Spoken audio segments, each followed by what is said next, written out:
Hi guys, thanks for tuning in to another episode of Nuggets News. Today we welcome a very special guest, and that is Sunny, who's the CEO and co-founder of Vechain. So thanks for joining us today, Sunny. Thank you, I guess I Alex. wanted to dive into everything you guys have been up to today, some of the challenges you've faced over the past 18 months or so in crypto winter, some partnerships you've got under your belt, and what you see for the future. So maybe just give us, I guess, the brief of what's been happening lately, because we have covered VeChain a couple of times on the channel, but maybe not in the past 12 months Mm, or so. mm. Well, let's say last 12 months, let's talk about just 2019. It's very challenging time, I would say, not only to VChain, but to most of the people. Firstly, it's kind of like you mentioned, it's a crypto winter. Um, uh, and secondly, there are lots of new changes happening and also new challenges happening. Even some of them are positive, but the dawn before the light, usually it's the most tough time for everybody, especially the team like VChain has been doing the blockchain and focus on the blockchain applications for the last 4 years. Um, so there are a few changes I wanted to mention. Firstly, the major players are coming to this space, answering the different calls from the government's authorities. For example, Facebook is kind of creating the Libra, but also they're facing the lots of challenges from U.S. senators, questioning about the regulation, questioning about the privacy protection, lots of things. And also, you can see different countries in the past whole year. Malta, a small country in Europe like Malta, like San Marino, are try to do something differently and try to open a either the sandbox or try to create a new decree, new regulation framework, and try to attract the more blockchain startups and to explore. And also, last but not least, very importantly, October 25 is that day, the China president make announcement about specific technology. To be honest, it's not really surprising to us. Well, it's nice surprise, but it's not really surprising to us because in 2016, no, it's by end of 2016, actually China released a 5 years national plan. It's kind of routine, like every 5 years, China release that kind of national plan to try to guide the whole country, whatever the companies, industries, even the authorities are going to, one direction. That's how China manage the country or manage the development of the technology.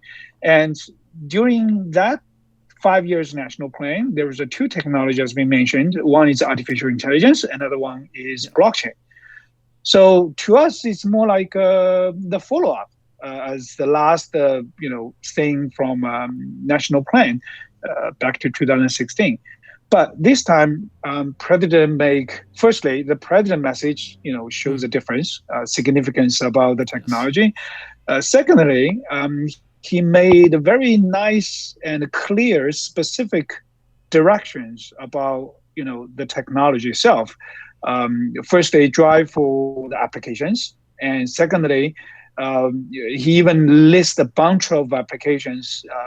He encouraged everybody to do.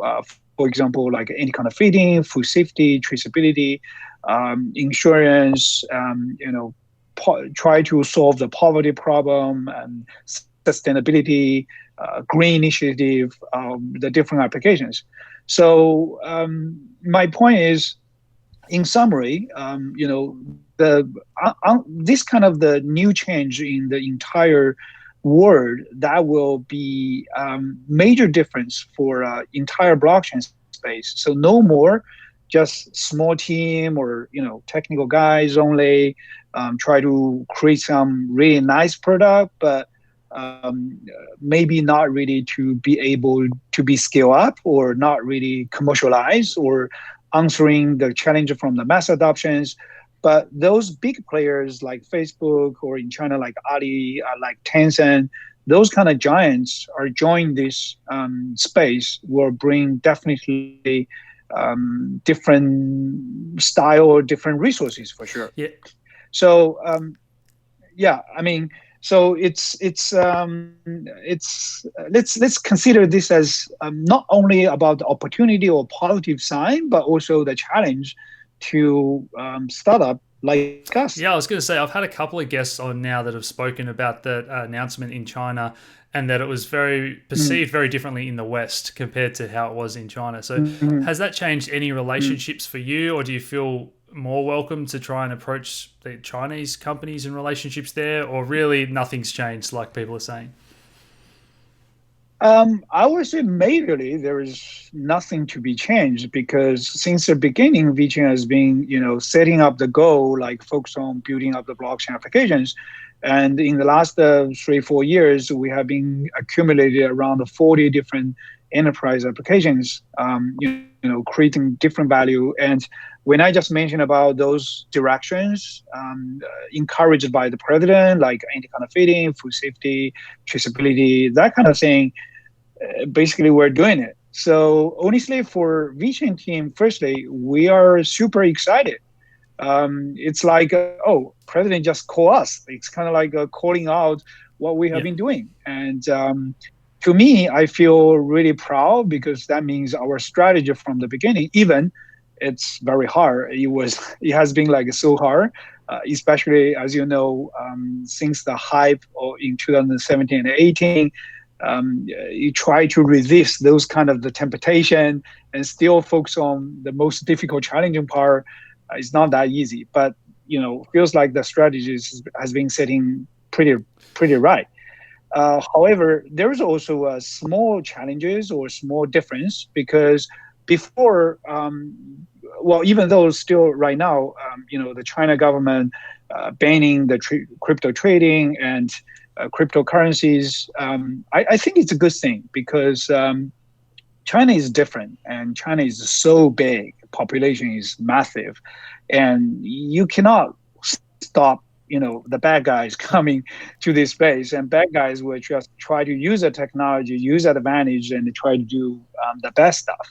So considering the complexity of the entire country, sometimes just stop right there and try to buy more time to figure out how to regulate, how to manage, and encourage the good people. So even China was banning that kind of cryptocurrency, but at the same time promoting the technology. Still, the vibe, I mean, the environment is not so friendly.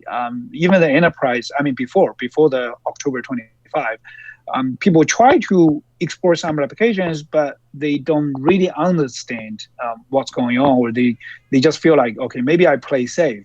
I don't touch it. Even I like it, but I don't touch it. But now it's kind of opened up the door. We're facing lots of requests from the different enterprise from China market, even including those listed companies or really big stay-on companies. Those are $1 billion Yeah. companies. But the challenge also is there because they are kind of, I have to say that, sorry, but they are kind of Yeah. newbie to this Yeah. kind of space.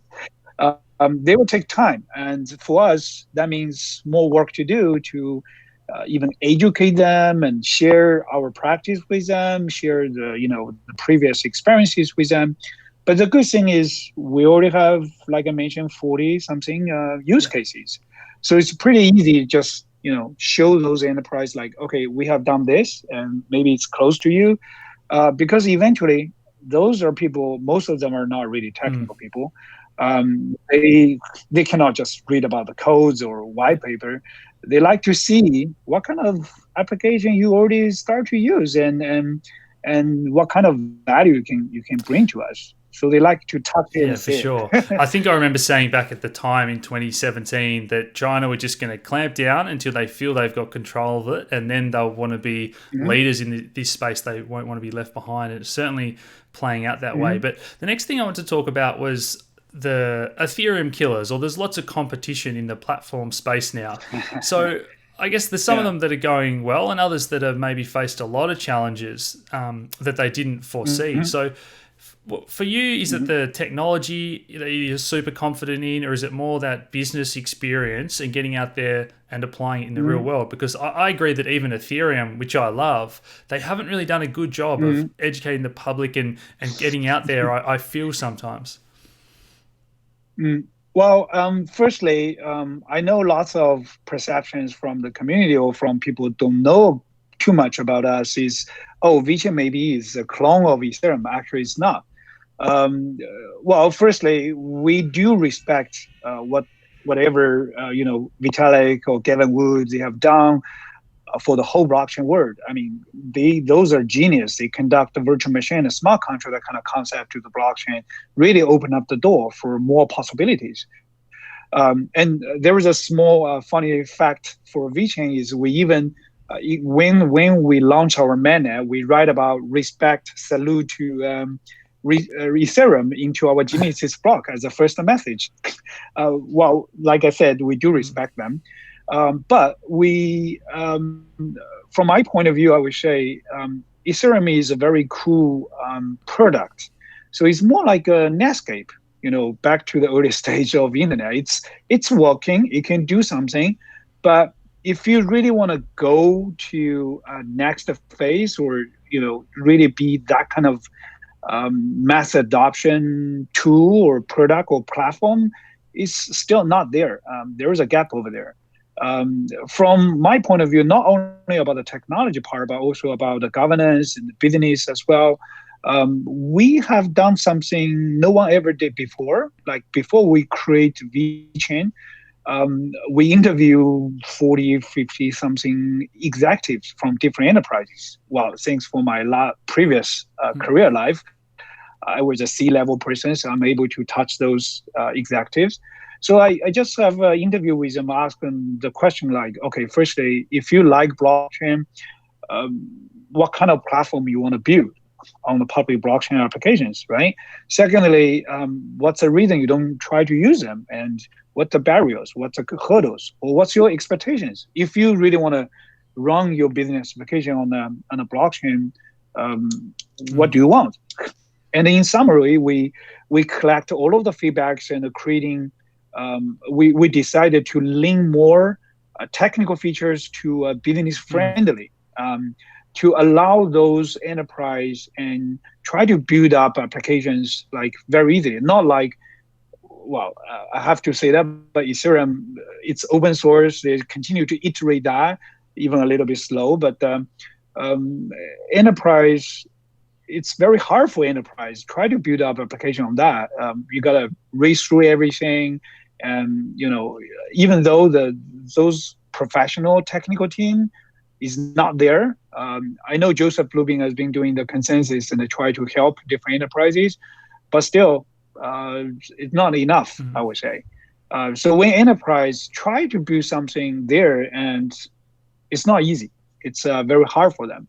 So we try to ease that kind of gap and bring more friendly features. The other thing we have been doing is like we're learning from whatever Amazon or Alibaba in the past. Back to 1999, they tried to do e-commerce, that kind of new concept Yeah. for everybody. Honestly, China was more difficult than the US at that time. I think US has more than like 100 million internet users, but China only had 4 million internet users, while we have like 1 billion Yeah. population, right? So not everybody believes the idea about e-commerce and don't know what to do. Um, Even some like really adventure, pioneers try that, but they feel like, oh, you're missing this. I don't know how to do this, and it's very hard. So whatever Amazon and Alibaba, what they try to do is they're providing more and more profound tools or services. I can help you to set up a standard template. Even every store inside of Amazon or Alibaba looks the same, but it's very easy to configure. You don't need to worry about how to build up Yeah. a website. And the trading engine, and also if you want a third-party payment, okay, you can find a PayPal or in Alipay. If you want a customer service, you want a digital marketing service, they're continually to build up, the infrastructure offerings day by day. So by end of the day, if you are like enterprise, you say, oh, I wanted to launch an e-commerce. So you can easily choose Amazon or Alibaba to go through a very simple steps and make it happen. And you don't need to worry about those technical things, how to run behind. That's how the modern society has been working, doing the collaborations, right? Rely on the professional services. So that's also Vechain's angle, because we put our feet into those enterprise shoes to think about, okay, if you want to do, what do you need? And then we continually build one by one. And also, I think my experience and my team's experience coming from different big enterprise are very essential as well. It's like how to understand the business mindsets or how to understand the business requests, because eventually those enterprises, they don't care about technologies honestly, they care about solutions to address their problems. So you got to find a way to interpret it like their request and also bring up the solution or proposal to answer the request. And then you can move on. You can move to Yeah, and applications. I think after that phase, we had all these blockchains coming out, and it was, oh, I can do 100,000 transactions per second, and people would say, oh, what do you think of that one? Is it better? And I said, I don't care about what they're doing. Tell me who their partnerships are and who's going to use them, and that's what you guys have doing. Yeah. So, is that blockchain as a service, the tool chain, is that the name of your product that's helping people on board? And maybe runs through a few of those exciting partnerships, because I've heard all sorts of things from carbon credits to Penfolds in Australia. We're doing something there, and Foodgate in France and China. Yeah. Actually, toolchain is definitely as a result. We have been, try to achieve a standardized or simplified tool for different users. I don't care if you have, we have a different version for toolchain actually. We have a developer version could answer those, enterprise with very strong technical capabilities. They want to build up more customization, answer a specific requests, create some value. Or we have a standard version for even like a Penfold. Actually, I need to correct about that. We didn't work directly with Penfold, but with one of the distributors of Penfold. They were trying to build up the small POC for Penfold wines, using the toolchain for sure. Those guys are not really technical guys, and so basically, toolchain is more like kind of like Ali Cloud or AWS to those enterprise. You don't need to understand how storage works or how CDN and a firewall works, but you can just go to the website, build up the environment, and start to launching your business application very easily. So toolchain is aiming for that role or aiming for that position. In the fact, we have been building up the toolchain from the day one. But before, we also try to answer when we started, we try to answer the different enterprise requests for sure. But more and more, now we're facing more than 1,000, possible business leads from the whole world. How could we answer that? We just have 100 people. So the answer for us is like, what about we build up the standard tool and make everybody's process easy, and you can just start to use that. For sure, some enterprise have more complicated requests, toolchain are not able to answer, but that's okay. At least we're able to cover most of the common requests and also make the first step, building something on blockchain much easier. And for sure, later on, they will have more understanding, more exploration. They will invest more to try to build up more. But the first step usually it's usually to be very difficult, and we want to make it easy. And on the, let's say, for the following up the plan for toolchain is, toolchain has like I mentioned, we have a standard version. It's kind of like a template for people to use similar applications like for food safety or traceability, that kind of thing. But also, we're not stopping right here. We're also exploring with those big partners, for example, like Walmart China, like DNVGL, PwC, Deloitte, for different use cases. And once those applications become more concrete and become replicable, we will bring the new template into the toolchain. So in the end, you can, based on what industry you are or what kind of the request you are, you can choose a different template, and also building up a little customization based on your business needs. So that's the toolchain's plan. Next question I had was about privacy or just confidential nature of some of the enterprises that you are dealing with. How does that work on the public blockchain versus some of these other chains that are having, private chains or privacy techniques to protect that data? Well, firstly, honestly, I think the private blockchain means nothing to me. It's more like a private database. Why you need a blockchain? Maybe for some laboratory or exploration or experiment, that's fine. But if you just use a private blockchain, it doesn't mean anything. But for the public blockchain, for sure, the privacy, especially business confidentiality, is the challenge, and people, especially those enterprise, they have these kind of concerns. Also, the regulations are out there. In China, we have a cybersecurity law. US has HIPAA for healthcare industry. Europe has a GDPR. So these kind of constraints or those kind of regulations are out there, and we have to answer that. So right now, for public blockchain, contains the information. Firstly, only something you want to share, or from an enterprise point of view, something you want to share with others, something you want to be put in the public and collaborate with others, something like that. Secondly, for some information you don't want to collaborate with, you don't want to share to public, but you want to collaborate or exchange with others, you can have like access control or privacy control for this part. Even though the technology is still not so mature, but we have been putting resource on this part. For example, we have been working with Professor Dan Bonet from Stanford. He's founder and a creator for bulletproof protocol.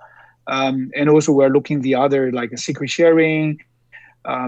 We explore the HSM, that kind of module, that kind of hardware appliance to answer this kind of requests.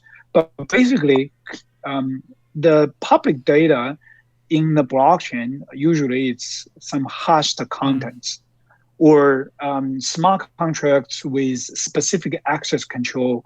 You can choose something you want to share or something you don't want to share. So we give that kind of options to enterprise users. Okay.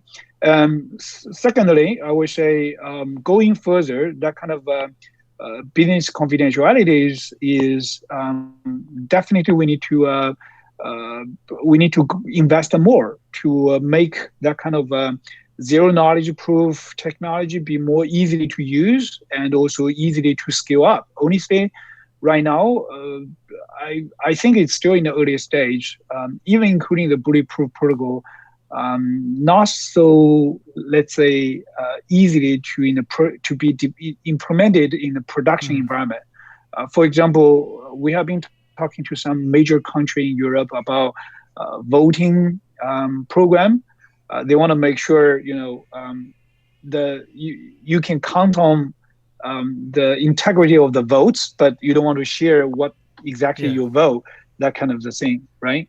So, and by the way, let's not make it everything to be blockchain, I would say. There are other technologies like, up layer applications level can help to protect that kind of the data privacy, and then we should just use it. We don't need to do blockchain because we want to do blockchain, for sure. That kind of way. I guess the next thing I had was about also along the lines of the data and the integrity, and a lot of blockchains at the moment are experimenting with the Oracle problem, and you guys have also got some hardware applications that integrate with what you're doing with the tags and all that sort of thing. So how is that all coming along, and the use cases of those different types of technologies to get the hardware and the software talking to each other in a trusted environment?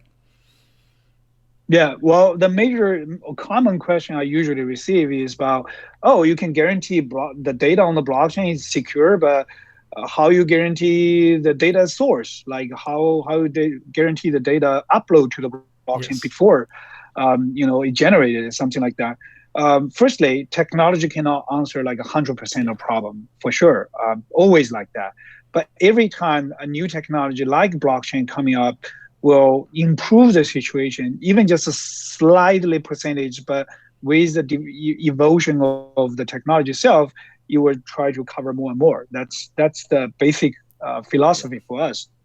Secondly, collaborating with other technology can also improve the percentage also. For example, the IoT devices. Even people could challenge like, oh yeah, IoT device can be replicated or can be manipulated as well. Yeah, for sure. But also IoT device has the different level of the security compliance. For example, we're using the asymmetric algorithm for our chipset, and some IoT device like sensors will have access control with a different algorithm to protect that.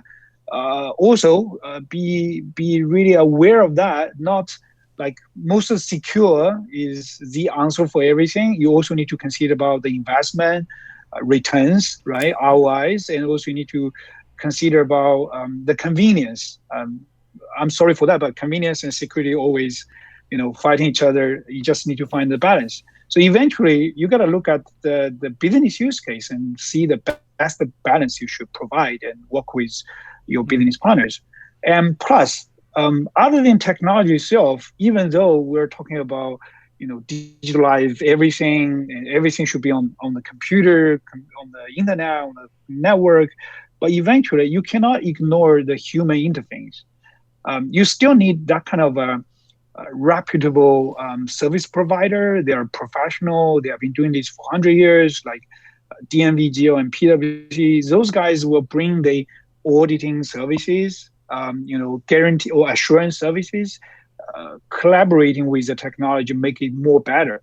So in the end, I would say it's more like the technology can help those service providers, lower the costs and cover the bigger coverage or cover bigger scope of customers, and can change that way to change the world. Absolutely. And you've also got a range of standards coming out now, because the ERC20 and the 721, the non-fungible tokens, this is all starting to blossom on Ethereum. But you guys have also got, is it FIP 180 and 181? Is that right? Yes. VIP 180 is equally like ERC20, and 181 is most likely for a non-fungible token. Actually, I think the non-fungible token could be the future, big explosion for the blockchain use cases. To be honest, we have several projects already running on that and try to build up the different NFT. For example, DNVGO is creating NFT for certifications. We're talking about like 150,000 certification every year. Swell, a small startup, are collaborating with the sneakers and try to put ownership for every collectible sneakers. And also there is a small startup from London, if I remember correctly, Very Art. They're using NFT to create the art piece, representing the ownership of our art piece.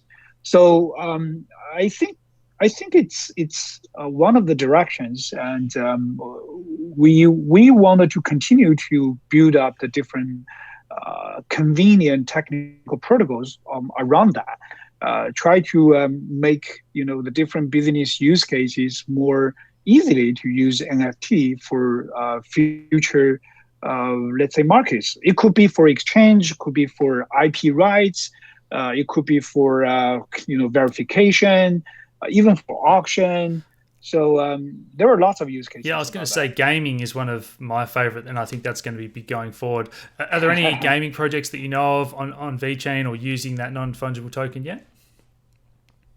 Well, there is one. It's called 8 Hours. Actually, they have not only about NFT and software part, but also they have a hardware part. I really like that, honestly, because they have a table, like a big Android table. So lots of different friends can play something together on the table, and also you have a different figs or different characters inside of the game, and you can use NFT to represent the different digital ownership. You can trade, you can, you can exchange with others.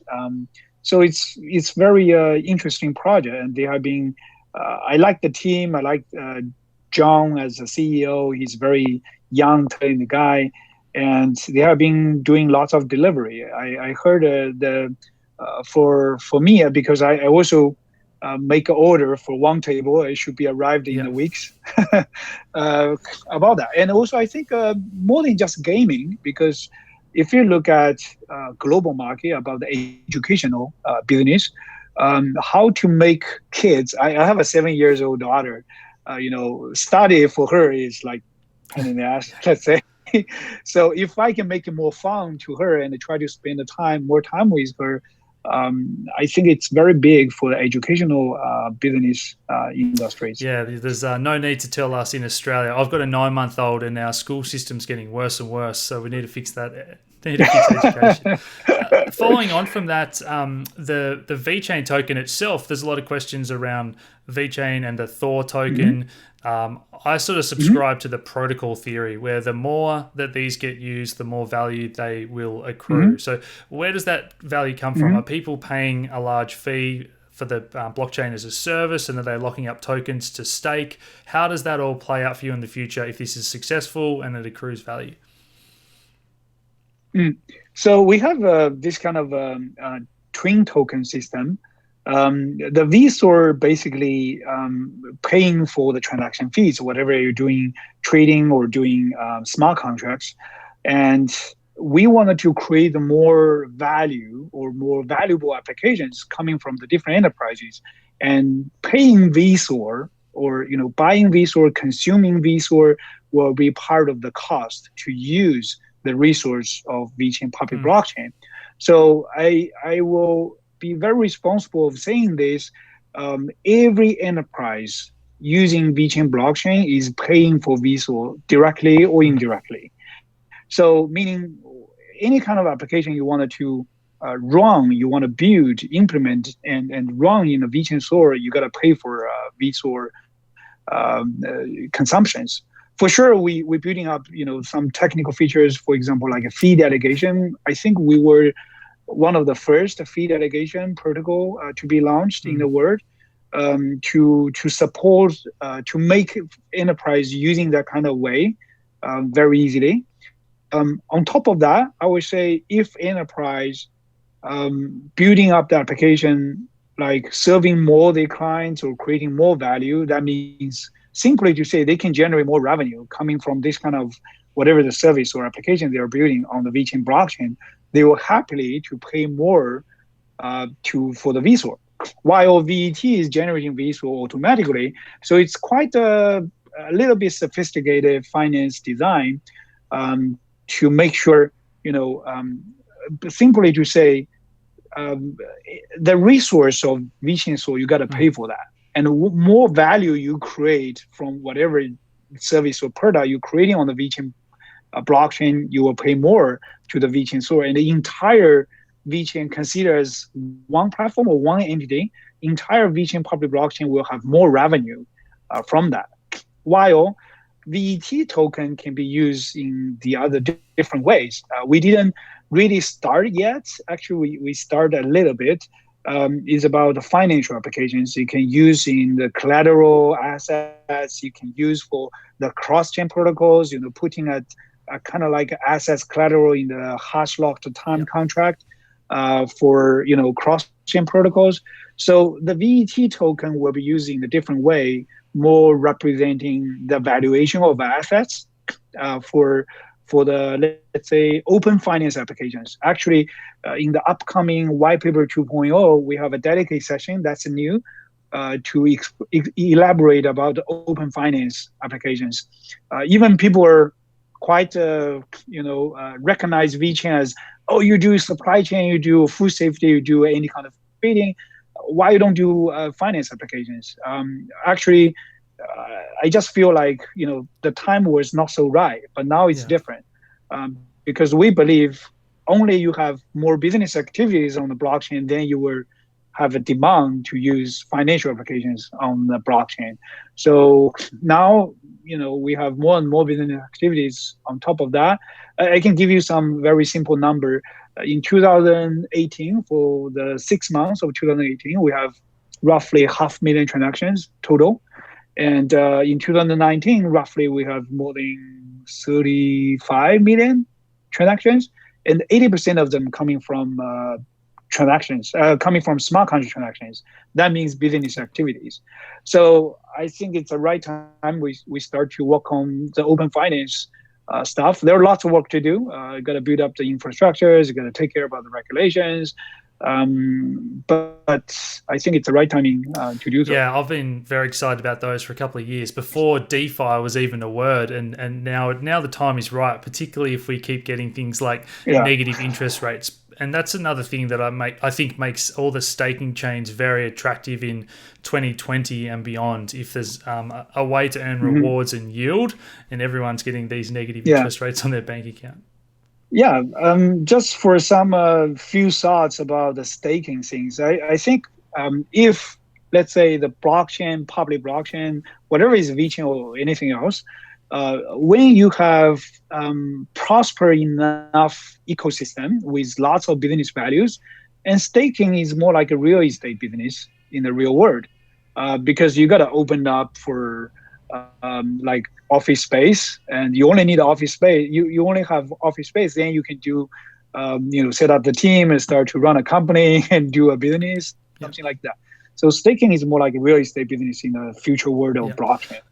So one question I had from our community was about the Thor and why it's not traded just like on Ontology and Neo have gas that's freely traded. Is there any reason behind that, or? You mean in Binance? Or just, people were saying, is it on Binance? Can we get on more exchanges? They don't see it being traded that much like other coins. But okay, so I think this is kind of linked to our style, let's say, to talk to the different exchanges.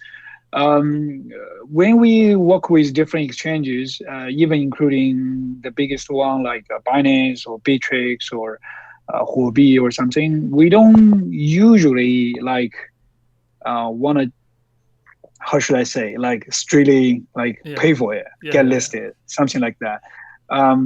So we have been really careful about resource we have. We wanted to make sure they're in most dedicated points to helping building up the ecosystem. Right now, Viso has been traded in some exchanges, I would say, and I think it's okay for now. For sure, when more business applications and more demanding about the Viso, and there will be more exchange will look at the significance of the trading volume. So far, I have to say that, because still in the early stage, and Vsource trading volume is not that attractive, I guess, for most of the exchanges. I totally understand that, but my mission is, continue to grow up the business activities on the VeChain, and Vsource demanding and consumption will be more easily to be attractive. Yeah, I completely agree. And there's some of the best projects that I follow that aren't on any big exchanges. And it's got to the point now where some good projects have grown to the point where Binance and these other exchanges can't ignore them. I think they're going to have to list them. And that's what I want for all the best projects. It doesn't matter what exchange you're on. By the time you're being used so widely, that's where the token value comes, no longer from speculation. Yeah. Well, anyway, I'm sure every exchange will have different philosophy or different principle to decide what kind of token to be listed or not. It's okay. It's free world, right? Absolutely. Yeah. So, are there any other favorite applications of the VeChain technology, or even just concepts that you've heard of, just as we're wrapping up? Well, like I keep saying that my favorite is about the carbon ecosystem. Actually, we just upgrade this concept to be SDG platform, Sustainable Development Goals platform. In terms of the technology part, honestly, we will continue to maximize the usage of a two-chain. So two-chain basically is acting as a backstage data processing platform to support the different use cases, even including SDG. But I really like the SDG concept. I think that's the way, make the maximum value of the technology. Firstly, you're gonna require lots of people, different entities, different authorities, different governments, different enterprises working together. Even they could be competitors to each other, but they're all working on the same goal, like saving the planet, for sustainability. And secondly, sustainability has been talking in the United Nations for years. Even I know there's a very famous young girl has been challenging those guys in the United Nations. I think she's from Denmark or something, or Sweden. Like, you have been talking so many years, why you don't do anything? Actually, even I respect her, but doing this kind of implementation, it's not easy to say. It's like very difficult to do. But blockchain make it a very, let's say, adaptive, because they can unite even individuals. And that kind of the incentive system, like based on whatever you contribute to some specific topics, whatever the clean water, climate change, energy consumption, and based on your behaviors, based on your activities, you can receive proper incentives carried by tokens, that kind of way. It could definitely invite and motivate even the individuals. So I usually like to say the story. The enterprise right now is saying like, oh, I'm saving the planet. What they do, they send a bunch of the people in the middle of desert, plant some trees, took a photos, doing the PR, say, oh, we're saving the planet, right? But in the future, you can say, oh, I put $1 million budget this year, try to incentivize, and we did incentivize 25,000 people around the world. I don't even know them, but they all contribute to SDGs or to green energy. And I put those $1 million to incentivize them, whatever in money or in service or products equals to 1 million, that kind of way. So I'm really excited about that. And actually, there are lots of work to do, because everywhere is crying for a practical solution to launch that. However, the challenge is, because right now we did some POC in China, more than just with BYD cars, driving an electric vehicle. It was like 1 year ago already. But also we're using like a charity program or poverty program in China. Also now we're starting some really fun, really exciting in San Marino. So we wanted to build a more concrete demo case. So every time when we go to the different region or different countries, or even go to the United Nations, when people like the idea, they also have something concrete, right? Not just a PPT solution, a solution on the paper. I can tell exactly like, okay, if you plan this budget and invest that kind of resource, and you go through these kind of steps, 1, 2, 3, 4, 5, and boom, you start to be part of the ecosystem.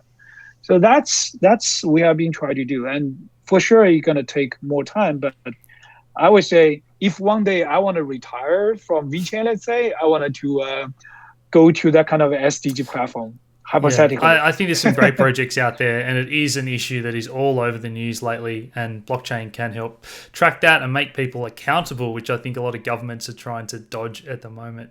Well, Sunny, it's been fantastic. Yeah. I really appreciate you coming on. Any final thoughts for people at home? I would say, usually old saying, let's say, still the blockchain is, the maturity level of the blockchain is still in the early stage. We still have a long way to go. And also, because the blockchain is changing the way people working together, the company has been invented for 500 years, and people like to using the company, that kind of structure or system to do business. And now blockchain could have a chance to totally change that. And, the different entities, different people, how to collaborate each other in a more trust-free way or low cost way, efficient way. That's something really new. It really not only it's about the changes not only in the technology way but also in the mindset way. So still a long way to go. I hope we are whatever we do or you do is try to attract more young talented people, coming to this space and putting the efforts and drive the technology to the better future for the entire world. Absolutely. That's one of our goals and why education is our focus. So I appreciate you coming on. We'll have to catch up again in future. And if you're ever in Australia, let me know, Sunny. Sure. Thank you Cheers, very guys. much.